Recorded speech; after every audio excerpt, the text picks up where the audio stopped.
بیٹھ کر نماز کس صورت میں پڑھی جا سکتی ہے؟ بیٹھ کر اگر تو نفل پڑھ رہے ہیں تو ویسے ہی پڑھ سکتے ہیں بیٹھ کے نماز، البتہ افضل یہی ہے کہ بلا عذر بیٹھ کر نہ پڑھیں.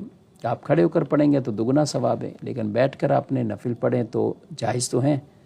لیکن دیگر نمازوں کے حوالے سے یعنی فرض، وتر یا سنت فجر، تو یہ بیٹھ کر بلا عذر نہیں پڑھے جا سکتے. ان میں قیام بھی فرض ہے. اگر کسی شخص نے یہ نمازیں بلا عذر شرعی بیٹھ کر پڑھیں کہ ان میں کوئی ایسا عذر نہیں تھا کہ قیام جن سے ساکت ہو جائے، ختم ہو جائے، تو پھر بہرحال یہ جائز نہ ہوا اور یہ نمازیں ادا بھی نہیں ہوں گی. یہاں تک فرمایا کہ اگر کوئی سہارا لے سکتے ہیں، یعنی جب قیام میں پرابلم ہے تو اگر آپ کئی دیوار کا سہارا لے لیا، ڈنڈا پکڑ لیا، پھر آپ کھڑے ہو جاتے ہیں تو آپ کو یہ بھی کرنا ہوگا. قیام آپ ساکت ان نمازوں میں نہیں کر سکتے.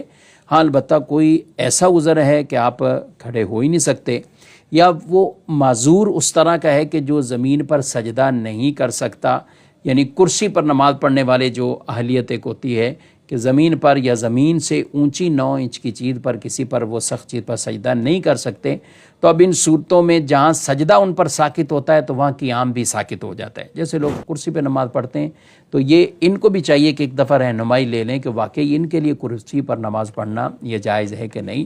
لیکن بہرحال جو سوال ہے وہ قیام سے متعلق ہے، تو اگر صرف قیام میں کھڑے ہونے میں مسئلہ ہے تو پھر بھی عذر دیکھا جائے گا کہ وہ بیٹھ کر نماز کیوں پڑھ رہے ہیں.